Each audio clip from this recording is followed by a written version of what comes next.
안녕하세요 여러분, 오주원입니다. 여러분, 혹시 중세라는 말을 들으면 뭐가 가장 먼저 떠오르시나요? 칼을 들고 싸우는 기사? 아니면 멋지게 지어진 건축물들? 저는 중세라는 말을 들으면 가장 먼저 떠오르는 것이 한 편의 뮤지컬입니다. 이 뮤지컬이 노트르담 드 파리라는 이름의 뮤지컬인데요. 이 뮤지컬의 시대 배경이 중세고, 그리고 또 역할 중에 성직자, 신부 역할이 하나 있습니다. 혹시 이 뮤지컬이 뭔지 모른다 하시는 분들은 유튜브에 들어가셔서 노트르담 드 파리라고 치시면 제일 유명한 노래 하나 뜨니까 이제 세상은 새로운 천년 음악지, 하늘 끝에 닿고 싶은 인간은 유리와 돌 위에. 제가 왜 여기서 갑자기 중세라는 키워드를 가지고 이 관심 모으기를 시작했을까요? 그것은 바로 오늘의 주제가 중세이기 때문이죠. 오늘은 중세와 기독교라는 주제를 가지고 강연을 한번 해보려고 합니다. 그리고 마지막에는 르네상스에 대해서 아주 조금, 제가 할 수 있는 만큼 조금 해서 강연을 마무리하려고 합니다. 그러면 지금부터 시작하도록 하겠습니다. 초기 기독교 예술에서는 생동감 넘치는 예술을 많이 볼 수가 있습니다. 이 예술에서는 그림을 상징적으로 나타내는 것이 아닌 실제 인물을 대상으로 그림으로써 더 생동감이 넘쳤다라고 책에서는 표현하고 있습니다. 6세기 이후로 비잔틴 예술이 나타나면서 형식화되고 양식화된 상징적 모자이크 예술과 이러한 그림들이 비잔틴 예술의 특징이 되었고, 이것은 장점도 있지만 단점도 있었다라고 책에서 말하고 있습니다. 이 비잔틴 예술의 장점이 뭐냐면, 이 비잔틴 예술은 사람들에게 영적인 가치를 갈구하도록 만들었다라고 하는데, 그렇다면 단점은 이 비잔틴 예술이 점점 종교적인 주제만을 중요시하고 자연과 생동감 넘치는 인간적 주제들은 제외했다라는 것이 되겠습니다. 그리고 중세 시대에 인본주의가 들어오게 되었다라고 말하고 있는데, 이 인본주의가 들어오게 되면서 초대 기독교는 점차 왜곡되어 갔습니다. 이 교회의 권위가 성경보다 우위를 차지하고 인간이 하나님께 속한 것을 자신에게 돌리는 그러한 인본주의적 개념이 중세 시대에 강조되었다라고 말할 수 있겠고요. 이것은 기독교적 가르침에 대한 왜곡이고, 또한 기독교 문화와 완전히 대조를 이루는 문화적 요소를 창출해냈다고 책에서는 말하고 있습니다. 또한 이것은 지금의 문제에도 포함된다라고 말하고 있는데요.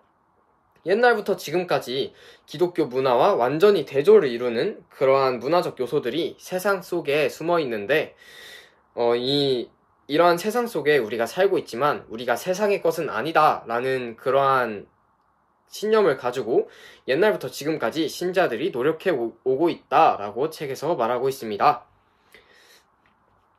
또 우리가 중세에서 한 가지를 더 알아볼 수 있는데요. 그것은 물질 소유라는 주제에 관한 이 문제들에 관한 반응들을 볼 수 있다는 것입니다.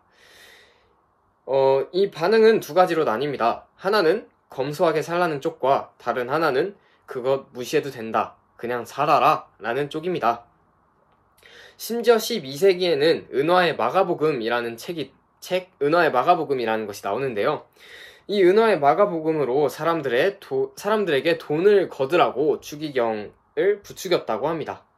이 추기경들을 부추겨서 사람들에게 돈을 거둬라, 부자는 복이 있나니 그들이 채움을 받을 것이며, 막 이런 얘기들을 하면서 우리가 지금 외우고 있는 산상수훈을 바꿔 얘기하기도 했다라고 말하고 있습니다. 이렇게 우리가 볼 수 있듯이 교회의 이 상부, 교회의 우두머리는 결코 순수하지 않았습니다. 하지만 경제에 대한 중세의 가르침이 이것처럼 전적으로 부정적이지만은 않았다라고 말하고 있는데요.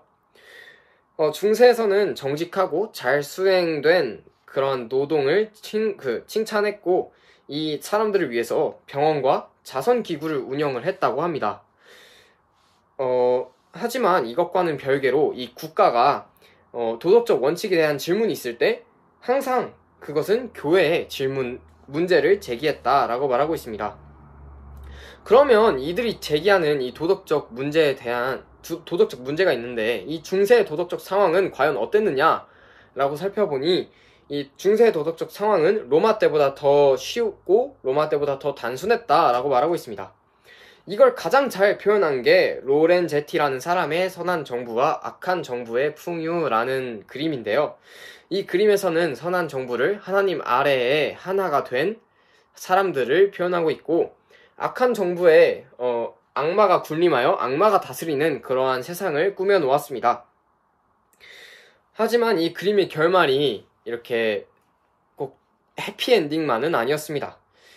이 그림의 결말은 서로 다른 곳에서 출발한 이 두 길이 마지막에는 하나로 뒤범벅이 되어서 사람들 속에 섞여 있다라는 것이었는데요. 이러한 모습이 재정적인 문제에서도 나타납니다. 이 교회의 목적은 사람들을 거룩하게 하고 그 성경의 말씀을 전하는 것이 교회의 목적이었지만 나중에는 토지 개간과 토지 경영 등 여러 가지 일을 맡았고 종들의 종이라고 시작된 이 교황이 중세의 실권자가 되어서 이 중세를 좌지우지했다라고 말할 수 있습니다. 또 이들이 실패한 것이긴 하지만 교회가 의회에 익숙했던 사람들에게 공의회 운동이라는 것을 실시하기도 했는데요. 이 공의회 운동이라는 것이 비록 실패하긴 했지만 인상적인 도전을 사람들에게 제시한 것은 사실이다 라고 책에서 말하고 있습니다. 또 이 교회가 정치 이론 전통의 발전을 도모하고 정치 이론 전통의 발전을 도왔다 라고 말하고 있습니다. 앞에서는 중세의 그런 문제들을 살펴보았다면 지금은 살짝씩 교회의 그러한 좋은 점들이 나오고 있는데요. 교회가 잘했던 점들, 그런 것들이 나오고 있습니다. 그래서 교회의 많은 업적들 가운데 몇몇을 살펴보자면 교회는 카롤린거 왕조와 함께 사상 통일의 기반을 놓았습니다. 우리도 너네를 돕고 너네도 우리를 돕고 해서 사상 통일의 기반을 다져 놓았다라는 것이고 이들은 음악을 체계적으로 정리하기도 했습니다. 우리가 아는 플룻, 오르간 그런 악기들이 이때 나왔다라고 생각하셔도 괜찮을 것 같다고 생각합니다. 그리고 또 로마네스크 양식부터 고딕 양식까지의 건축물, 즉 이 성당을 세우게 되면서 이 로마네스크 양식부터의 고딕 양식이 전부 다 중세에 드러나 있습니다. 하지만 고딕 양식으로 가면서 초기 기독교의 가르침에서는 멀어지고 있었다라고 말하고 있는데요. 왜냐? 이 고딕 양식으로 넘어가면서 마리아에 집중한 그러한 사상이 점점 전개가 되어서 이 초기 기독교의 가르침에서 멀어졌다라고 말하고 있는 것입니다. 중세에서는 이교 문화에 대해서 그러면 어떻게 판단을 하고 있었을까요? 중세에는 이교 문화에 대해서 고전 학문을 높게 평가하고 이용했습니다. 만약에 기독교 신앙이 타협하지 않고 비기독교적인 학문을 다룰 수 있었다라고 해도 교회의 권위에 의지한 신앙의 허점, 이 허점 속으로 로마의 사상이 들어가는 것이 굉장히 쉬웠다라고 말할 수 있고요. 그렇게 해서 13세기에 토마스 아퀴나스가 계시와 인간의 이성을 동등하게 보았다라고 말하고 있습니다. 로마의 그 사상이 들어가 버린 것이죠. 그렇게 해서 로마의 사상은 두 갈래로 나뉘게 되었습니다. 여기부터 르네상스를 잠깐 설명을 하자면 이 로마의 유럽의 사상이 두 개로 나뉘었고 이것은 르네상스의 인본주의적 요소와 종교개혁의 가르침 이 두 가지로 나뉘게 됩니다. 이 르네상스의 기반을 제공하는 것이 있는데요. 이 르네상스의 기반을 제공하는 것은 각성된 중세의 문화적 사상과 경건 그리고 성경에 대한 왜곡의 증가입니다. 말만 들어도 다음 장이 굉장히 심란하고 어려워 보일 것으로 예상이 됩니다. 이 결과적으로 사람들이 자신이 사물의 중심이다 라고 생각하게 된 것입니다. 그럼에도 이 반발에 그 증가된 왜곡에 반발하는 사람들이 있었다라고 말을 하고 있는데요. 이렇게 해서 그 2장은 끝이 나게 됩니다. 그러면 3장의 내용이 무엇인지 여러분 알 수 있겠죠? 우리는 3장에서 이 르네상스에 대해 알아볼 것이고요. 이 반발한 사람들이 어떤 사람들이었는지도 아마 알아볼 수 있을 거라고 생각이 됩니다. 경청해 주셔서 감사합니다. 점점 멀어지고 있었다라고 책에서 말하고 있는 것입니다. 전화가 왔네요. 잠시만요. 안녕하세요. 오주원입니다. 여러분, 혹시 중세라는 말 들어보신 적 있나요? 들어봤겠지, 당연히.